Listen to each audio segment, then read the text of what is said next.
Welcome back to the Talking with My Hodge channel, everyone. This is my review of Chapter 9 of The Mandalorian, the Season 2 premiere titled The Marshal. We're gonna have some fun with these reviews because I'll be intercutting it with my reactions to when I first watched the episode. Who's scruffy looking?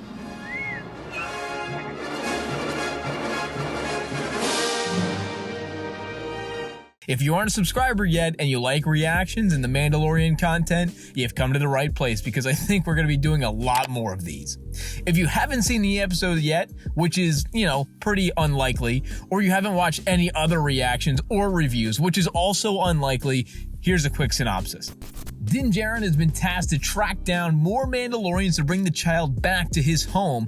He begins his journey meeting a client that tells him that there's another Mandalorian on Tatooine. There, he's led to the ghost town of Mos Pelgo, where he meets Cobb Vanth, the Marshal of the town who falsely dons Mandalorian armor. But not just any armor, it's Boba Fett's, of course. Din tells him he must hand him the armor, but Vanth tells him only if he helps him keep the town safe from the Krayt Dragon that terrorizes the community and the surrounding area. God, it's just a banger opening, one after the other. God, I hope we're gonna go see Boba Fett in this one. Oh, no. Is it gonna be Cobb Vanth? I gotta tell you, and I think you'll agree with me on this one, this is some of the most authentic Star Wars we've seen yet out of Lucasfilm. I don't know of any higher compliment to give it than that. It's something that we talked about in my last video about Season 1 of The Mandalorian, and it's something that I said would continue into Season 2. Well, it seems that I was right. I'm not really sure what it is about this show, but it just seems to encapsulate a lot of what George Lucas originally set out to do with Star Wars in the 1970s. It's gritty, it's dirty, there's some cheesy lines, and it's a beefed up space western at its core, right down to the music. God, I love the western feel. I love this. The whole episode just flew by. I loved watching Din and Cobb Vanth slowly become reluctant allies and eventually friends by the end of the episode. I'm kind of liking Cobb Vanth. The whole story was a great ode to many westerns where two unlikely foes who are both stuck on the same turf have to band together to fend off a common enemy. In lots of westerns, it's Indians or cowboys or raiders, but in this case, it was the Krayt Dragon. This episode reminded me a lot of the Season 1 episode, The Child, where Din has to fend off the Mudhorn. This time, the scale and the stakes are grander, and he helps even more people fend off an even more dangerous creature. I don't know if that was intended or not, but it was a great parallel to a defining moment of the first season, if it was. I never thought I'd list this as an actual highlight of the episode, but Tatooine was really one of the positives here.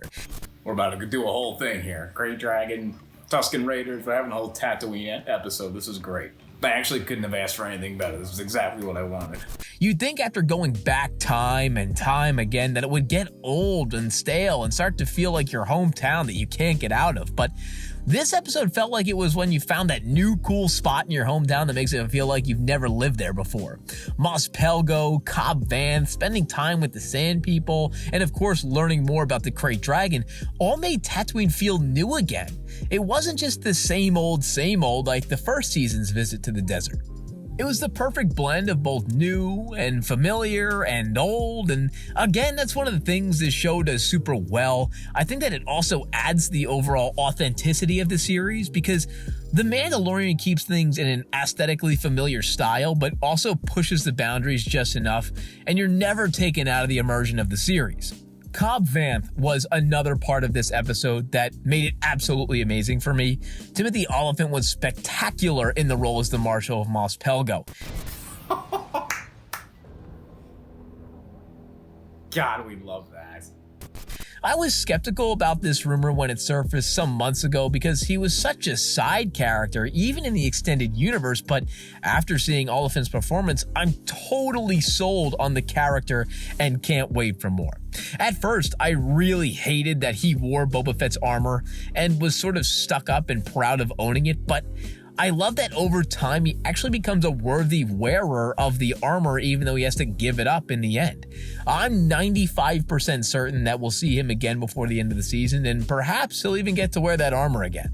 And of course, who could forget all the great cameos of the episode? It wouldn't be Star Wars without some familiar faces poking in here and there. A lot of folks are anti-cameo, it seems like, when it comes to The Mandalorian, but I am not one of those people. I would love to see The Mandalorian meet some of our other favorite characters from across the universe. Between R5, Hey! and of course that very special one at the end. Who is that? No way! What? Who could say this was a bad episode? It really is shooting straight to the top for me. What about you? What did you think about the season premiere? Let me know in the comments, and until next time, I'll see you guys later. What? How can you end on that? No way! That is so good. Wow.